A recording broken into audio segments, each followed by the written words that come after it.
The sale was locked in before Daniel Harper finished his morning coffee. He heard about it from his mother, not a lawyer or a bank. Her voice came through the phone tight and controlled, the way it always sounded when she was repeating words someone else had already decided for her. "They were here about an hour ago," she said, "your uncle and Ryan. They said everything was finalized." Daniel didn't ask what everything meant. The word already carried weight. "The house," she added. "They sold it." Daniel stood there at the kitchen counter, the mug cooling in his hand. For a moment, the sentence didn't move past sound. Then it settled, heavy and exact. The house wasn't just property, it was the place his father had built with his own hands, the place Daniel had quietly kept afloat once hospital bills started showing up in thick envelopes. It was protected by a trust, written clearly, reviewed twice, and never changed. "That's not possible," Daniel said. "They showed me capers," his mother replied. "They said you approved it. Everything looked legit." Daniel closed his eyes. "I didn't," he said. "I know," she whispered, "but the buyer's already moving forward. They're coming next week." Daniel hung up and stood still, letting the silence do what it needed to do. Outside, traffic moved like it always did. A neighbor's door closed. Somewhere nearby, a radio played. He opened the folder on the counter and pulled out the document he'd been reviewing earlier that morning. His signature sat at the bottom of the page, clean and familiar. He'd signed thousands of documents over the years. He knew the shape of his name. The signature on the sale authorization was identical. The date wasn't. It was stamped on a Saturday 2 months earlier, a day Daniel remembered clearly. He had been on a flight overseas, seatbelt fastened, phone in airplane mode. The boarding pass was still in his email, so was the hotel receipt. Someone had signed for him. By noon, Daniel drove past the house without stopping. New signage stood on the lawn. A man in a gray jacket was taking photos of the front porch like it already belonged to him. He nodded politely when he saw Daniel, the way people nod to strangers. Daniel kept driving. Ryan Harper had always been careful, precise. After Daniel's father died, Ryan offered to handle the estate paperwork, said it would be easier if one person coordinated everything. Thomas Harper had agreed, smiling too quickly, talking about family trust and efficiency. Daniel had gone along with it. At home, he opened the locked drawer he hadn't touched in years. Inside were copies of the will, bank records showing the transfers he'd made to keep the house afloat, and the trust agreement itself. Clear language, no loopholes, no provision allowing a sale without his written consent. The document Ryan had shown their mother went against all of it. Daniel laid the papers side by side. The forgery was clean, confident, the kind of work done by someone who didn't expect to be challenged. He wasn't angry, he felt aligned. This wasn't a mix-up, it was a calculation. Ryan's name showed up on every transaction. Thomas's signature sat beside his as a witness.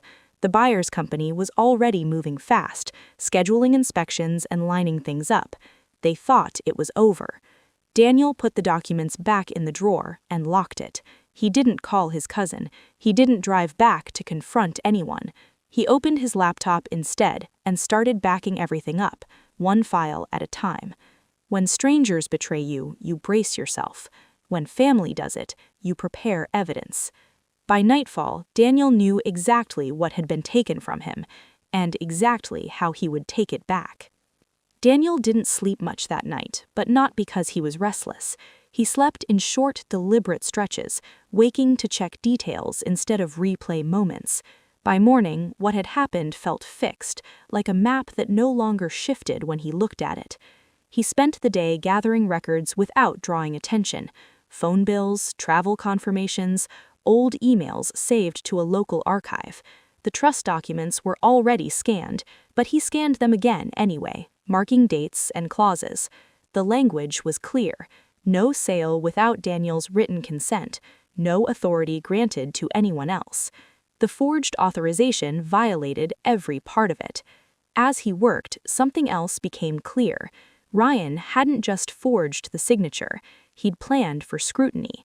The document was dated during a period when Daniel traveled often. The timing wasn't random, it was chosen. Daniel pulled up his calendar from that weekend: conference sessions, dinners, a late flight home. He cross-checked timestamps. The authorization had been executed during the exact window when Daniel's phone would have been unreachable, too precise to be sloppy. That evening, Daniel called the airline and asked for official confirmation of his travel history. He framed it as routine record-keeping. They emailed him a formal statement within the hour. He added it to the growing folder on his desktop. The next morning, he went to the county records office. The clerk recognized his name immediately. She said, "You're the one from Maple Drive. The sale went through fast." Daniel nodded. "I'm double-checking a few things." She pulled the file without hesitation. The deed transfer looked clean on the surface. Buyer, seller, notarized authorization, everything stamped and filed. Daniel thanked her and left without comment. At home, he compared the county record with the trust agreement. Ryan had gone around the trust entirely by presenting himself as acting on Daniel's behalf.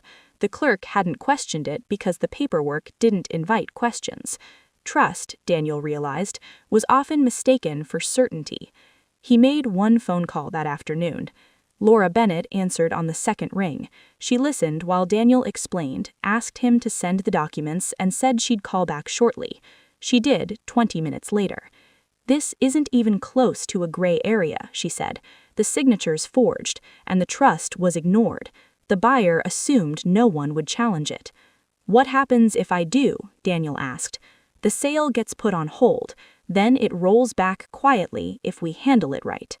Daniel closed his eyes for a moment. "I don't want noise." "Then we don't make any," Laura said. "We let the paperwork speak." Over the next few days, Daniel watched from a distance. Ryan posted online about new projects, congratulating himself without mentioning the house. Thomas stopped answering Daniel's mother's calls, blaming meetings and travel. The buyer's company sent inspectors twice more, measuring rooms and marking utilities. No one contacted Daniel. That told him everything. Ryan thought the risk had passed. Laura prepared a single document, a formal notice of dispute addressed only to Ryan.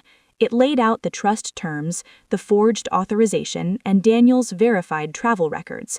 No accusations, no threats, just facts in order. At the bottom was a request for a meeting. Daniel read it once and approved it. Ryan replied within the hour. His message was casual, almost friendly. He suggested a cafe near the courthouse, said it would be good to clear the air.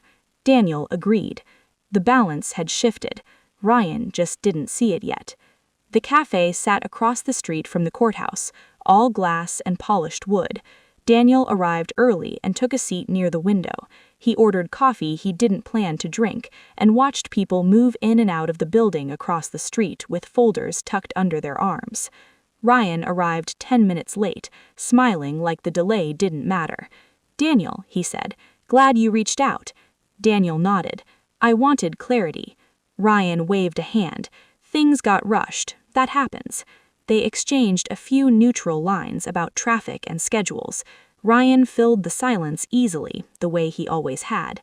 Daniel waited. When Ryan paused, he placed the envelope on the table between them. He didn't push it forward. He let it sit. Ryan glanced at it. "What's that?" Daniel said. "Everything." Ryan opened it and began scanning the pages. At first, his expression didn't change. Then his eyes slowed. He flipped back a page, then another. He stopped at the airline confirmation. "That weekend," Daniel said, "I was overseas." Ryan leaned back. "You travel a lot." "Yes," Daniel said, "but not in 2 places at once." Ryan laughed softly. "You're reading too much into this." Daniel said nothing. Ryan moved to the trust document next.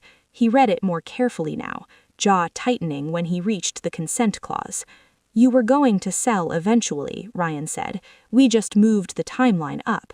"You moved me out," Daniel said. "You wouldn't have agreed," Ryan said. "You're sentimental. That house meant too much to you." "It still does," Daniel replied. "That's why you did this low-key." Ryan looked up. "You can't prove intent."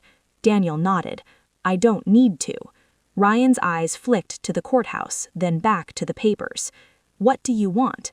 "I want the sale paused, the trust enforced, and a signed statement saying the authorization wasn't mine." Ryan stared at him. "That puts me in a bad spot." Daniel let the silence stretch. "If this goes to court," Ryan said, "everyone looks bad. Mom gets dragged in, Uncle Thomas gets questioned. Is that what you want?" Daniel's voice stayed even. "I want the record corrected."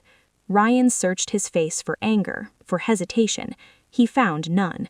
"You'd really do this," Ryan said. "Over a house." "Over what was taken," Daniel replied. Ryan leaned back. "You always were stubborn." Daniel stood.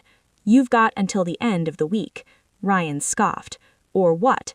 Daniel picked up the envelope and walked out. Ryan waited until the last day. Daniel knew because the buyer's company called that